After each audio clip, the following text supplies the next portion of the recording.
साहब सिर्फ राहुल गांधी पवन खेड़ा नहीं, मतलब अपने बयानों की वजह से पाकिस्तान में हेडलाइन बनने वाले कांग्रेसी नेताओं की लिस्ट बहुत लंबी है साहब। इसलिए आज ये मीर जाफर और राहुल गांधी का मुनीर और राहुल गांधी का ऐसा पोस्टर बीजेपी ने विवादित पोस्ट किया। मतलब सिद्धारमैया से लेकर रॉबर्ट वाड्रा, मणिशंकर अय्यर से लेकर सैफुद्दीन सोज, ये बहुत सारे बयान है। मेरे पास टाइम नहीं है सारे बयान दिखाने का, मैं जल्दी से एक बार आपको बता रहा हूं क्या क्या है। अभी नाम रट गए होंगे साहब, सिद्धारमैया से लेकर रॉबर्ट वाड्रा तक, मणिशंकर अय्यर से लेकर सैफुद्दीन सोज तक, चरणजीत चन्नी जी से लेकर आरबी तिमारपुर तक, विजय वडेट्टीवार से लेकर जगत सिंह नेगी, इमरान मसूद तक, कांग्रेस कई नेता जो मन में आया वो बोला उन्होंने, जो मन में आया वो बोला, जिसका जिक्र पाकिस्तान में हुआ। अब कांग्रेस का यह कहना कि एस जयशंकर ने ऑपरेशन सिंदूर की जानकारी पहले ही पाकिस्तान को दे दी, यह बात कई लोगों को इसलिए हास्यास्पद लग सकती है साहब, क्योंकि कॉमन सेंस की बात यह है साहब कि अगर सच में ऐसा होता तो वो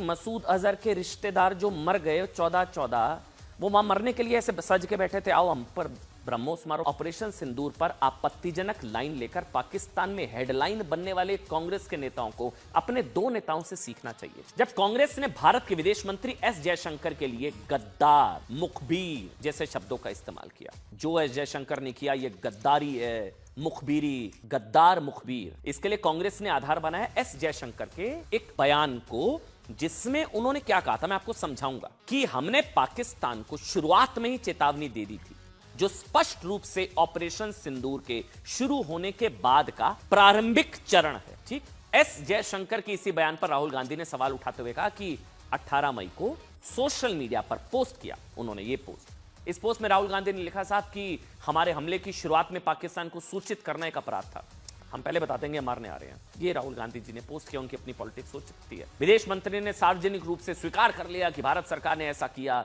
इसके बाद राहुल गांधी जी ने सवाल उठाया, इसके परिणाम स्वरूप हमारी वायु सेना के कितने विमान खो दिए, हमारे कितने जेट गिरा दिए, कितने विमान खो दिए, पूछा राहुल गांधी जी। राहुल गांधी ने जैसे बयान दिया वैसे ही उनका ये बयान पाकिस्तान में वायरल हो गया। पाकिस्तानी न्यूज चैनल्स पर कहा जाने लगा कि देखो देखो भारत की प्रमुख, ये देखिए आगे, भारत की प्रमुख विपक्षी पार्टी भी सवाल उठा रही है कि हमने, पाकिस्तान ने भारत के कितने विमान गिरा दिए। इसके बाद राहुल गांधी के करीबी पवन खेड़ा जी ने विदेश मंत्री एस जयशंकर को, जो उन्होंने कहा वो गद्दारी है, मुखबिरी है, मतलब एक तरीके से गद्दार बताने की कोशिश, मुखबिर बताने की कोशिश की एस जयशंकर को, युद्धकाल में अपने विदेश मंत्री को गद्दार। देखिए, हालांकि जानकारों का यह मानना है साहब कि राहुल गांधी के इस बयान की, पहले बता दिया, इस बयान के पीछे उनका सैन्य मामलों को लेकर अल्प ज्ञान हो सकता है, उनको जानकारी की कमी हो सकती है, उनको जानकारी का अभाव हो सकता है, क्योंकि किसी दूसरे